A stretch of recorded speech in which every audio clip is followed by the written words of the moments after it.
¿Qué tal, amigos? Gracias por estar con nosotros. Bienvenidos a Entre Líneas, espacio de entrevista lunes a viernes aquí en Teleoro.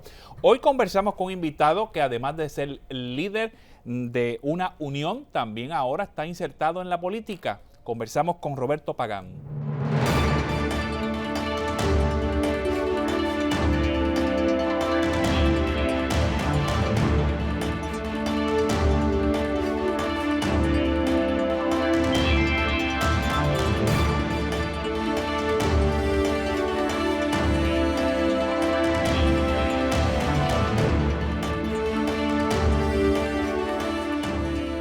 Nos acompaña el líder sindical Roberto Pagán. Gracias por estar con nosotros. Bienvenido aquí al Canal 13. Gracias, Cordero.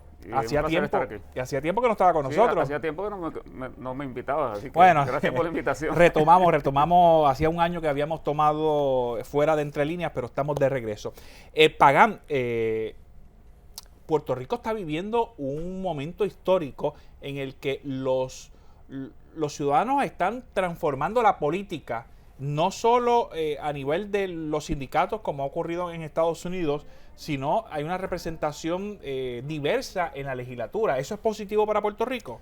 Por supuesto, el hecho de que haya una representación de los sectores ambientales, sindicales, comunitarios en la legislatura es precisamente lo que se supone que se refleje en nuestra legislación, así que la voluntad de esa mayoría del pueblo, que no son los políticos, son precisamente los trabajadores y las trabajadoras, la gente, el pueblo, tiene que tener una voz directa a través de ese liderato. Así que, sin duda, una de las mayores alcances o mayores logros que tuvimos en estas pasadas elecciones fue lograr esa diversidad en la legislatura. Ya los sindicatos en Estados Unidos se habían insertado en la política haciendo campañas, y precisamente el sindicato que usted representa había hecho ya los pininos en el cuatrienio que pasó en el anterior, y creando alianzas, por ejemplo, en el municipio de San Juan, que siempre se había dicho que había llegado la manera de representar a los empleados municipales como una alternativa de representación de discusión con el patrono. Pero ahora se insertaron más activamente haciendo campaña por políticos. El Sindicato Puertorriqueño de Trabajadores y Trabajadoras lo que ha hecho es rescatar la tradición y los orígenes del sindicalismo. Y no podemos hacer toda la historia, pero en el siglo XVIII y XIX, cuando surgen los sindicatos, precisamente surgen a través de la participación política. Incluso no existía la negociación colectiva, sino el agrupar a los trabajadores para impulsar políticas y cambios en sus condiciones de empleo. En el caso de Puerto Rico, de forma similar, a principios del siglo pasado, conocemos la historia de la Federación Libre de Trabajadores, su presidente, que fue senador y posteriormente comisionado residente. En el caso de nuestro sindicato, el fundador de SPT, el señor Armando Sánchez, fue representante a la Cámara por muchos años. Hubo un vacío de la representación política de los trabajadores y las trabajadoras en la política puertorriqueña a partir de los años 70, y nosotros lo que hemos hecho es rescatar esa tradición, entendiendo que es necesaria la voz de los trabajadores y las trabajadoras en toda la política pública que se da en Puerto Rico, sobre todo en un momento histórico como este. Cuando hablamos de las luchas de los obreros, precisamente desde el Frente Colectivo, unirse, se planteaban prácticamente el trabajar una jornada razonable, no una jornada de 16 horas como había en el pasado, y que tuviesen sus días libres, el espacio para almorzar, etcétera, etcétera. Cosas sencillas que para nosotros ahora decirnos eso es como que obvio.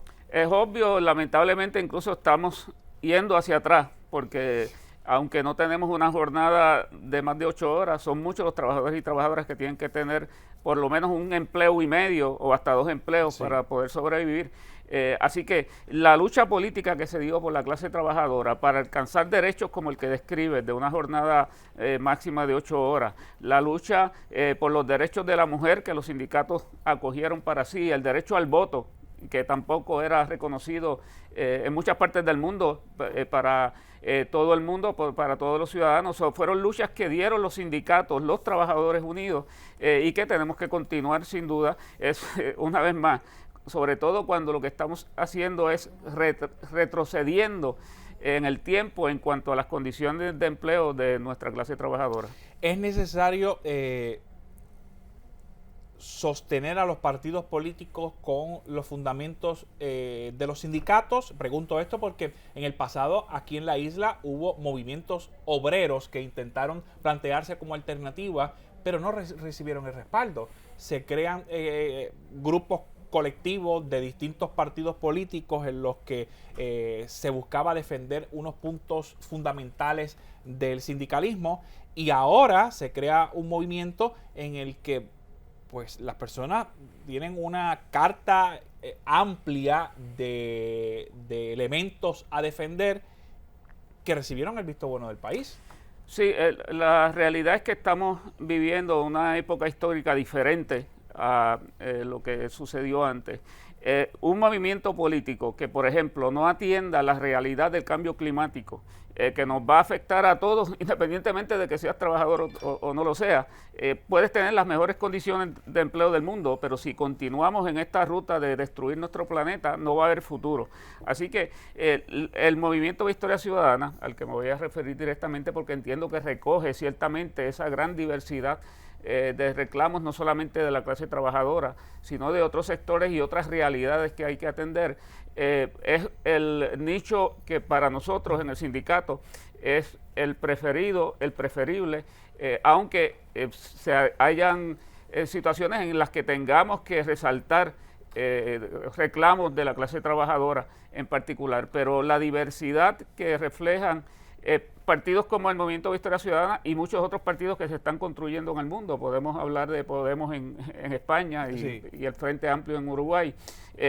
Se necesita recoger el reclamo de la diversidad de la ciudadanía porque estamos viviendo una época histórica diferente. Pero al tener diversidad ideológica en cuanto a estatus, ¿no mata el asunto de algunas luchas que se deben dar desde el frente político? ¿No me contesta ahora? Me contesta a regreso de la pausa cuando regresemos a Entre Líneas.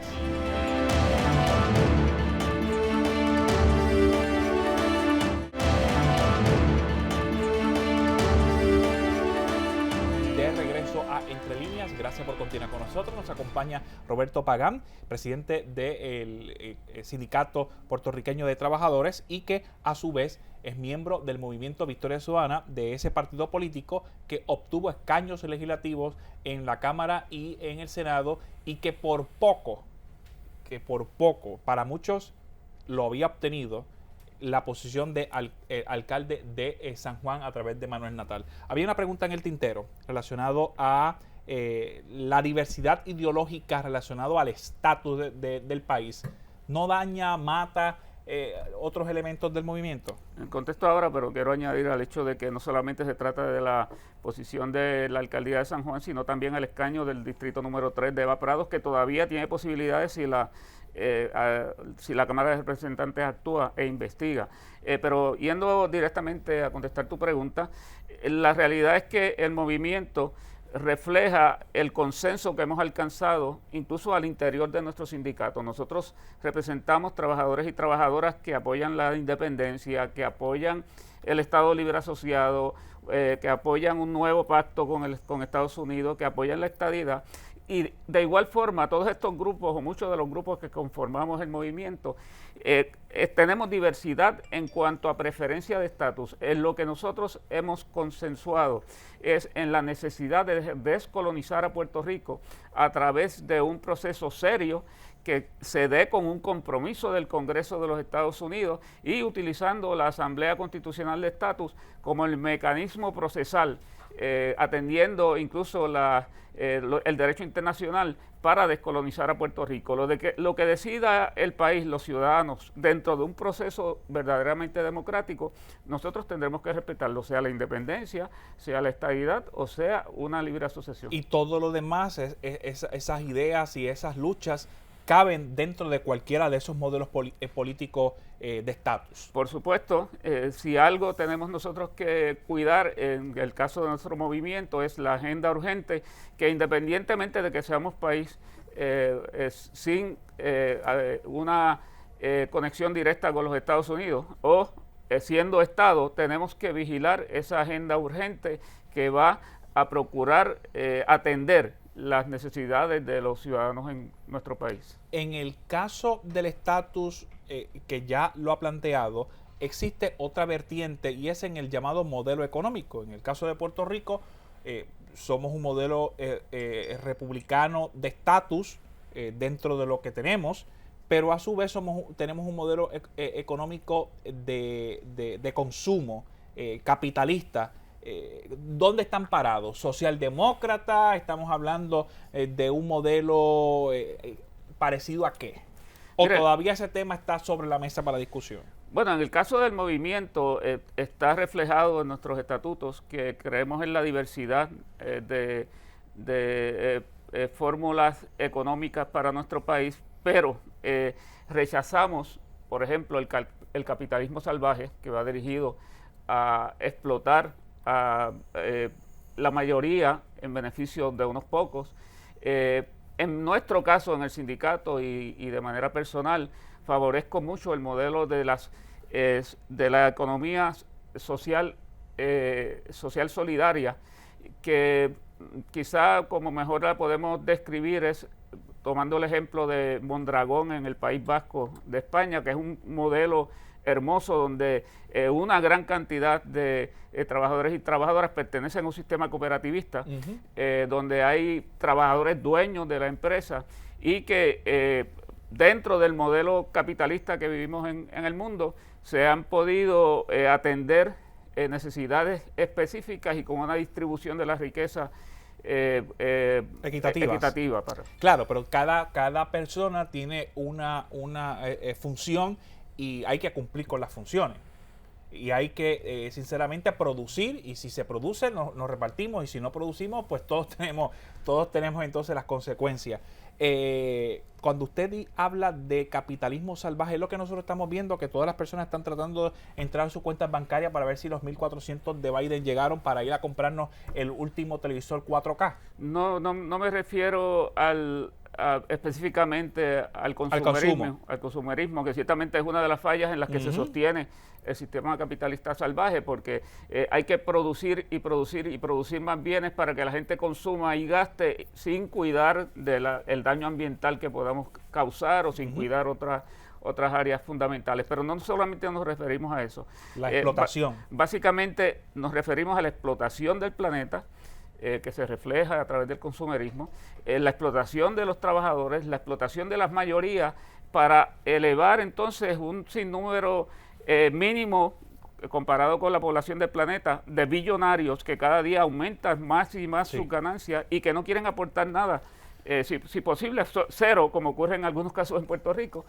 para sostener la sociedad y para sostener los servicios básicos de cada país. Me ha hablado en varias ocasiones sobre el cambio climático, el área ambiental, que es uno de los postulados del Movimiento Victoria Ciudadana, porque lo ha repetido en varias ocasiones. Me llama la atención científicos internacionales que pertenecen a una de las ramas de la Organización de las Naciones Unidas, que ha señalado que es hora que ahora, hoy, no mañana, no la semana que viene, hoy debemos decidir qué vamos a hacer con el planeta, porque se está complicando el escenario, pero que a su vez analicemos que con la pandemia del COVID-19, haber paralizado las industrias, haber paralizado todo esto que ya había pasado anteriormente en la década de la industrialización, cuando era imposible vivir, por ejemplo, en las grandes ciudades industriales porque el humo era insoportable, pero que el planeta ha cogido un respiro con la pandemia del COVID-19 porque todo se paralizó, hay menos gasto energético y que debemos sentarnos a hablar y a crear conciencia y a planificar hacia el futuro. De eso es lo que estamos hablando, de tomar el asunto en serio. Sí, y lo que acabas de mencionar es reflejo y la evidencia de que necesitamos transformarnos hacia una generación de energías renovables y no la quema de combustibles fósiles, que es responsable en gran medida de la contaminación del planeta, pero además otros asuntos que los científicos han estado descubriendo, por ejemplo, el consumo exagerado de pescado, que yo en mi juventud pues soy fanático del pescado, pero resulta que estamos matando a nuestro mar, y el mar es responsable de la generación de oxígeno en mayor cantidad que inclusive las reservas forestales en el mundo, como el Amazonas. Así que a base de estos descubrimientos tenemos que hacer unos ajustes en términos del consumerismo, y tenemos que hacer unos ajustes en lo más inmediato que está en nuestras manos, es la transformación hacia la energía renovable, que desgraciadamente en Puerto Rico vamos hacia atrás con la contratación de Luma en la Autoridad de Energía Eléctrica, compañía que dependerá de la quema de combustibles fósiles para proseguir con su plan de administración de esta agencia pública. Cada asunto se entrelaza y cada asunto de alguna manera está sujetado a unos pasos. Cuando me habla de este cambio climático y las cosas que debemos hacer individualmente y colectivamente, me trae a la atención la educación, porque mucho se ha hablado de estos asuntos del cambio climático, pero en acción, en educar a nuestros niños que van a estar 12 años en la escuela, podríamos tener resultados positivos en los próximos 12, 15 años. Sí, yo me siento esperanzado, al menos en ese sentido, porque me parece que se ha generado en la juventud nuestra una conciencia ambiental que no existía para mi generación. Hemos adelantado, no lo suficiente quizás, pero no lo suficiente porque el propio Estado no lo permite, claro. Porque cuando estaba en la escuela, en la década del 90, se habló por una gran empresa, Colgate-Palmolive, el recoger todos los plásticos y todo eso, y había unas campañas gigantescas en todas las escuelas. Pasó el movimiento de esta empresa, que era privada, y el gobierno de Puerto Rico no ha cumplido sus expectativas más pequeñas de reciclaje, porque sencillamente no tiene ni plantas para procesar los productos. Sin duda, no podremos ser exitosos para defender nuestra isla, que dicho sea de paso, somos de los más vulnerables a nivel mundial, por ser una pequeña isla, de este proceso de contaminación y de elevación del nivel del mar. Pero si no hay una voluntad del Estado, como tú muy bien describes, para provocar los cambios estructurales, por más conciencia que haya de nuestra juventud, de nuestra ciudadanía, no va a ser posible salvar nuestro planeta. Bueno, vamos a hacer nuestra última pausa y cuando regresemos continuamos conversando con nuestro invitado relacionado a lo que se está logrando de parte del movimiento sindical y el partido político Movimiento Victoria Ciudadana, con la representación y la discusión de temas particulares en el Capitolio. Ya regresamos.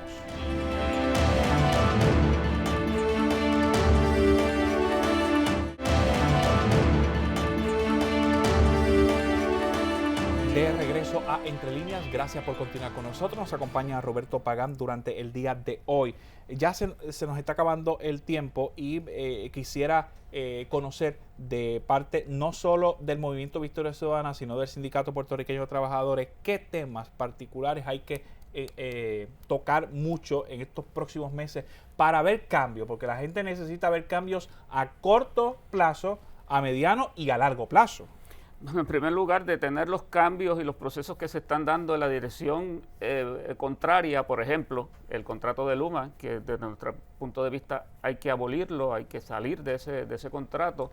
El proceso de quiebra que está y continúa beneficiando a los bonistas y nos está hipotecando por los próximos 40 años y no vamos a tener los recursos necesarios. Por más planes que hagamos, no vamos a tener los recursos necesarios. Así que de inmediato continuar deteniendo estos procesos. En términos activos y proactivos, estamos hablando de la necesidad de enmendar nuestro código político, nuestro código electoral, para que realmente se le dé una real oportunidad a nuevos movimientos que han estado surgiendo y entonces se refleje más la voluntad del pueblo. La representación. Y la representación. La necesidad, una vez más, de comenzar en serio, y hemos hablado y estamos en conversación directa con los compañeros de la energía eléctrica y están muy conscientes de la necesidad de transformar nuestro sistema a uno más sostenible, pero hacerlo en serio y no para beneficiar a unas compañías. Esto sigue siendo una preocupación fundamental. Acabar con la corrupción, con la contratación en las agencias, que por ejemplo siempre traemos el caso del Departamento de Educación, que tiene unas compañías de limpieza privada donde el Departamento de Educación se gasta 4 millones anuales por encima de lo que se gastaría si estos compañeros trabajadores fueran contratados directamente por la agencia, y estos trabajadores gozarían de unos beneficios que no los tienen ahora mismo contratados por estas empresas privadas. Estamos hablando de la licencia de enfermedad, licencia de vacaciones. Si el departamento contratara a estos trabajadores, esos trabajadores estarían en mucho mejores condiciones de empleo, y aún así el departamento se ahorraría 4 millones de dólares. Eso es solo un ejemplo de lo corrupto que está, lo corrompido que está nuestro gobierno, y hay que exigir el que los políticos como el gobernador, que se comprometió a acabar con esas contrataciones y no ha movido ni un solo dedo para que eso se haga realidad. El pueblo tiene que reclamar, porque se hacen muchísimas promesas y no se cumplen ninguna una vez están en el poder. ¿Usted está complacido con el trabajo que se ha llevado de parte de los representantes del movimiento? Sí, yo creo que en primer lugar la conexión que tienen muchos sectores con nuestros representantes se ha reflejado en la gran cantidad de reclamos y de solicitudes que se han canalizado a través de nuestros representantes. Estamos haciendo los ajustes necesarios para poder divulgar toda esa gran cantidad de trabajo que se hace con muy pocos recursos, porque ciertamente estas oficinas tienen un presupuesto muy bajo asignado, pero con ayuda de personas que están inmersas en el movimiento, se han estado trabajando proyectos, se ha estado reflejando en el debate en la legislatura, una elevación que privadamente los mismos legisladores de otros partidos reconocen, porque nuestros legisladores se preparan muy bien, además de que llevan años y años estudiando la realidad socioeconómica de Puerto Rico. Finalmente, en menos de un minuto, le pregunto, la deuda de Puerto Rico no toda es constitucional. Usted había estado al frente de una comisión que precisamente iba a investigar, auditar ese proceso de la deuda del país. Políticamente se dejó sin efecto la comisión y ahora se ha solicitado a la oficina del Contralor que haga una auditoría, además de la evaluación de todos los contratos que hace. ¿Usted cree que lo logrará? Eso es ponerle el cabro a velar la lechuga. Una agencia de gobierno, de un gobierno que de su propio partido, que fue responsable en gran medida del proceso de endeudamiento ilegal que se incursionó en Puerto Rico, no tienen los recursos para esto. Y tengo que añadir que cada día, hoy salió una noticia donde se anuncia que la Junta llegó a un acuerdo con los bonistas de la Autoridad de Carreteras. ¿A costa de qué? Pues a costa de que vamos a aumentar los peajes, que la mayor cantidad de recursos que vengan para la Autoridad de Carretera van a tener que ser invertidos en ese pago a los bonistas. Las carreteras que están en pésimo estado estarán cada día peor y nosotros estaremos pagando cada día más por ese peaje. Bueno, yo por lo menos le puedo decir que dejé de utilizar las autopistas, y por dejar de utilizar la autopista perdí una goma recientemente. una goma prácticamente nueva. Pero pues hay que hacerlo. Bueno, gracias por estar con nosotros, Roberto Pagán. Encantado, Cordero. Siempre un placer. Tu entrevista tiene mucho contenido, así que es un placer estar Esperamos que regrese pronto aquí a Noticias 13 Entre Líneas. Amigos, se nos acabó el tiempo. Será hasta una próxima ocasión. Esto es Entre Líneas.